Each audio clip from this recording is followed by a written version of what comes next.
পাকিস্তানের করাচি থেকে সেই জাহাজ আবারও চট্টগ্রাম বন্দরে আসছে। 19 ডিসেম্বর MB-1 জিয়ানফা ঝং নামের জাহাজটি কন্টেনারবাহী পণ্য নিয়ে চট্টগ্রাম বন্দরে পৌঁছার কথা রয়েছে। এর আগে জাহাজটি প্রথমবারের মতো 11 নভেম্বর চট্টগ্রাম বন্দরে পৌঁছে। 370 একক পণ্যবাহী কন্টেনার খালাসের পর জাহাজটি পরদিন চট্টগ্রাম বন্দর ছেড়ে ইন্দোনেশিয়ার উদ্দেশ্যে রওনা দেয়। এটি ছিল মহান মুক্তিযুদ্ধের পর করাচি থেকে সরাসরি চট্টগ্রাম বন্দরে নোঙর করা প্রথম কোনো জাহাজ। এর মধ্য দিয়ে প্রথমবারের মতো দুই দেশের মধ্যে নৌপথে সরাসরি যোগাযোগ শুরু হয়েছে। করাচি দুবাইয়ের সঙ্গে বাংলাদেশের নতুন বাণিজ্যিক রুট অত্যন্ত আশাব্যঞ্জক। নতুন এই রুটে বাংলাদেশের নৌবাণিজ্যকে আরও এগিয়ে নেবে বলে আশা করা হচ্ছে। জাহাজটি মূলত দুবাইয়ের জেবল আলী বন্দর থেকে যাত্রা শুরু করে মধ্যবর্তী করাচি বন্দর হয়ে চট্টগ্রাম বন্দরে আসবে। জাহাজটির সাধারণ রাউন্ডিং হচ্ছে দুবাইয়ের জেবল আলী বন্দর থেকে শুরু করে পাকিস্তানের করাচি বন্দর, বাংলাদেশ চট্টগ্রাম বন্দর, ইন্দোনেশিয়ার বেলাওয়ান বন্দর, মালয়েশিয়ার পোর্ট কেলাং বন্দর, ইন্ডিয়ান মুন্দা বন্দর ঘুরে পুনরায় দুবাইয়ের জেবল আলী বন্দর। জাহাজটি পণ্য নিয়ে মূলত এসব পথে ঘুরবে।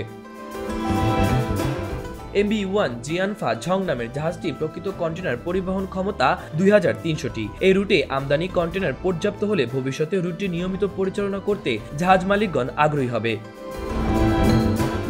এর আগে পাকিস্তানের সঙ্গে সিঙ্গাপুর এবং কলম্বো বন্দরের মাধ্যমে বাংলাদেশের পণ্য আমদানি রপ্তানি হতো। নতুন রুটটি চালু হওয়ার কারণে বাংলাদেশের আমদানি রপ্তানির ক্ষেত্রে নতুন দিগন্ত উন্মোচিত হলো। এতে করে সাশ্রয়ী ব্যয় এবং সময় উভয় দেশের আমদানি রপ্তানি বাণিজ্যিক নতুনভাবে গতিশীলতা সৃষ্টি হবে। পাকিস্তানের 18টি রপ্তানিকারক প্রতিষ্ঠান এসব পণ্য সরবরাহ করছে। কাস্টমসের দেওয়া তালিকা অনুযায়ী পাকিস্তান থেকে জাহাজটিতে করে সবচেয়ে বেশি আনা হয়েছে সোডিয়াম কার্বনেট বা সোডা অ্যাশ। টেক্সটাইল সহ বিভিন্ন শিল্পের কাঁচামাল হিসেবে ব্যবহৃত হয় এটি। গত 11 নভেম্বর পাকিস্তানের করাচি থেকে সরাসরি চট্টগ্রাম বন্দরে জাহাজটি আসার পর তা নিয়ে সামাজিক যোগাযোগ মাধ্যম ফেসবুকে নানা আলোচনা সমালোচনা চলে। জাহাজটিতে আনা পণ্য নিয়ে দেশে বিদেশে চলে অপপ্রচার।